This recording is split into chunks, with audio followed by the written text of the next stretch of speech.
Hi, my name is Brandy Cruther, and I'm the communication strategist at Madison Park Technical Vocational High School. And it is, guess what?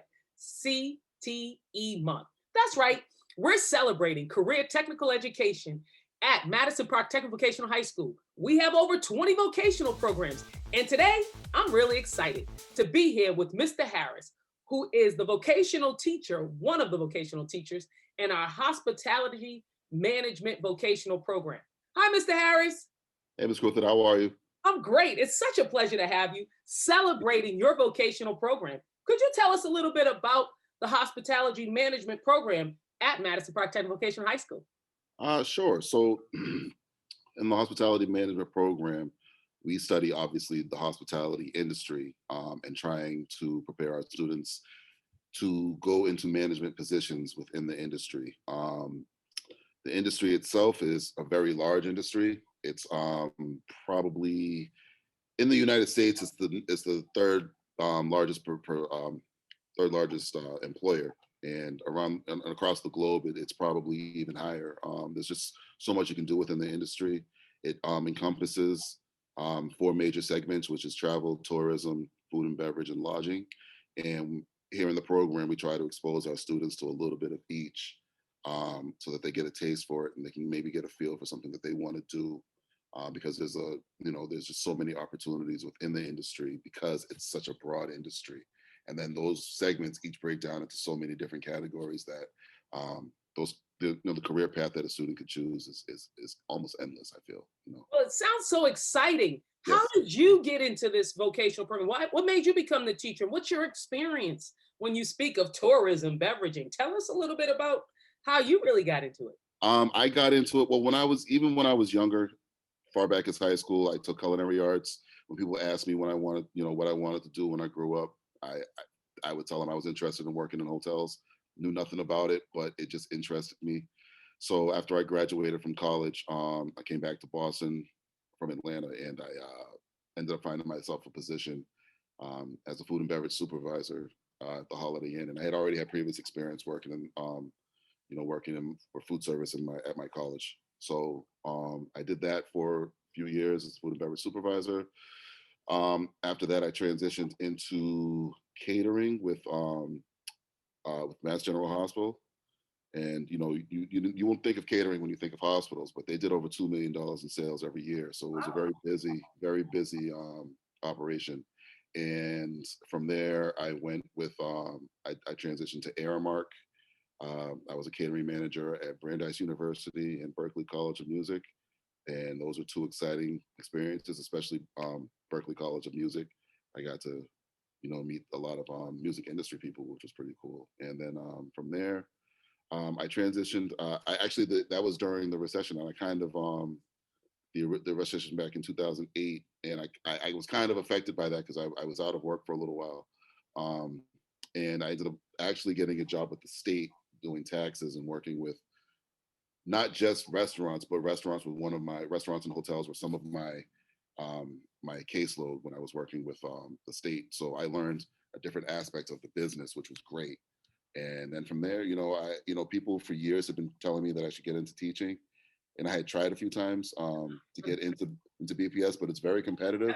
And I saw a position for a hospitality management teacher, and I was like, this is perfect because this is what I've been doing for the last. At that time, it was like 12, no, it was like 15 years of my life because it was since I was in college. So it was the perfect transition into education. So now I've been here for 5 years, and I'm just looking forward to my future here.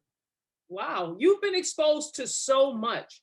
How Hmm. does this transition over your experience as well as your other colleagues' experience? Because there's two teachers in the Yes, program. yes. So How my does that contribution is transfer over to the students well, and me. getting them excited? And you talked about these four quadrants: tourism, food and beverage. Could you just break them down a little more in how each one of them, kind of brings the whole hospitality management program together?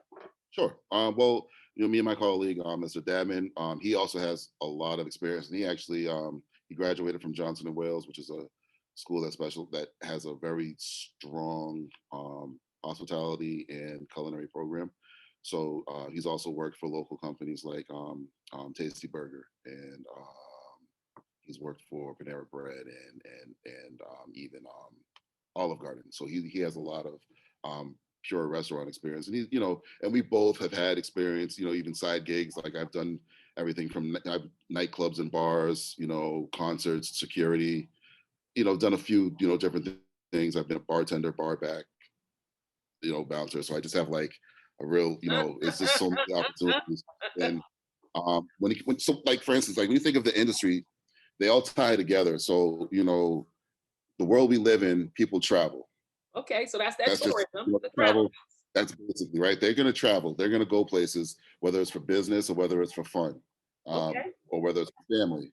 So because of that, people need places to stay.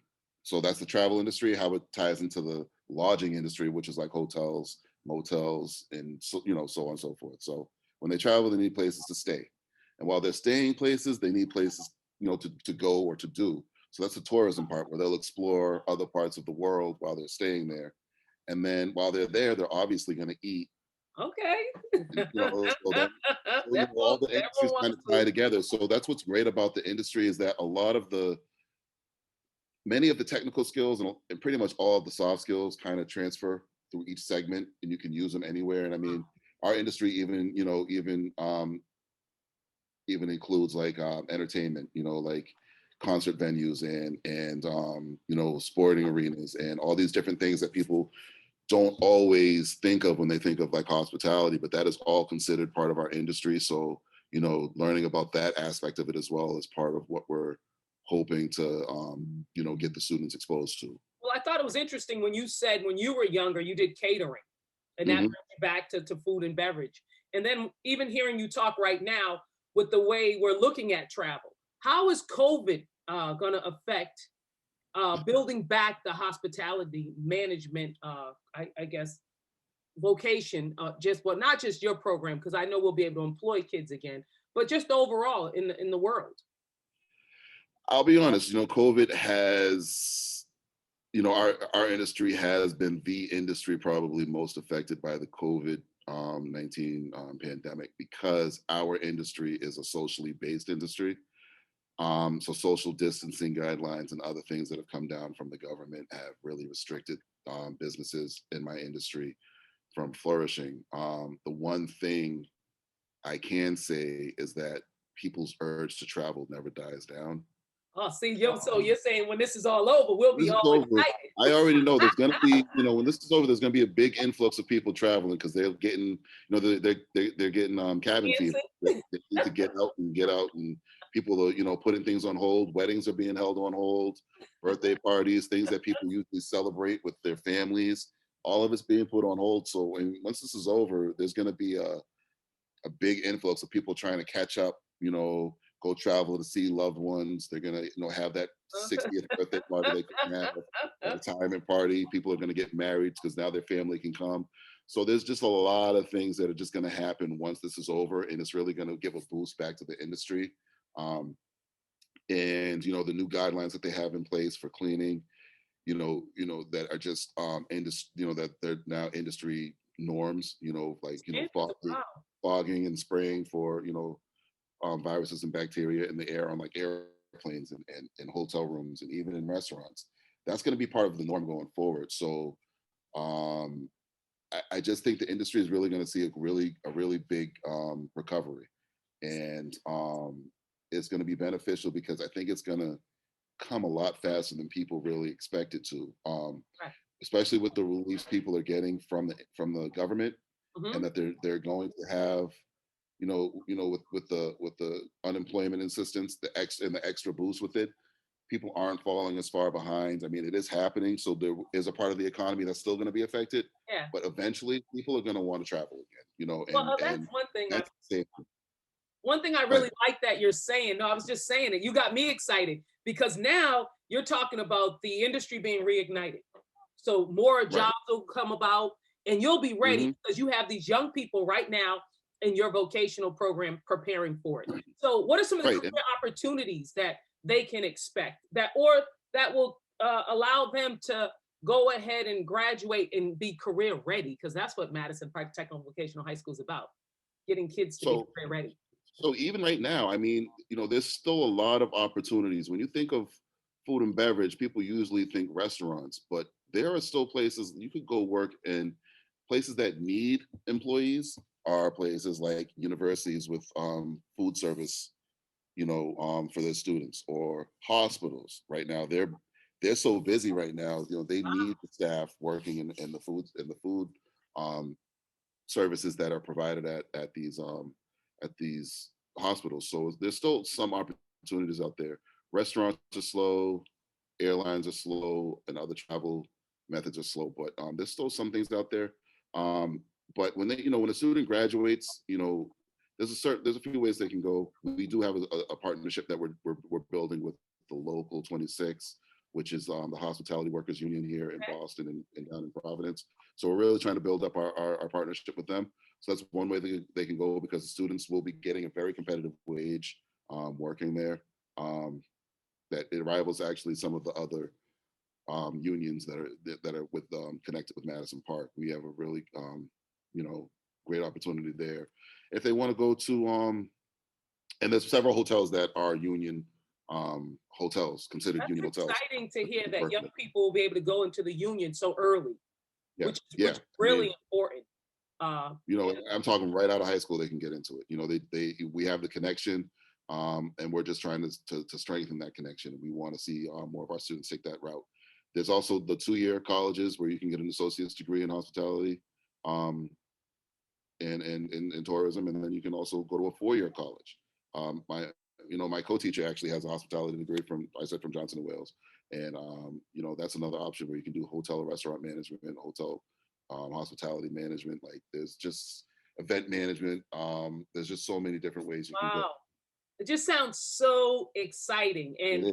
It's a very you're exciting talking industry. about, yeah, and I'm so excited when it comes back to be able to travel and Me to do too. things Me that we too. haven't been able to do in such a long time. Well, Definitely.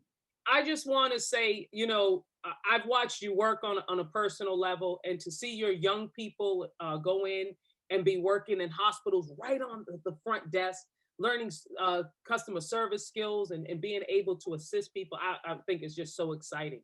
So, what are some of the things that you do to inspire them? Like, Um, you know, I'm I always tell my students, I'm gonna be like your father when I'm here, because I'm gonna be on you. I don't want to see you um not give your best. You know what I mean? Like I'm gonna give you that kind of support while you're my student. I'm gonna be on you. I'm gonna nag you. You're gonna dislike me at times.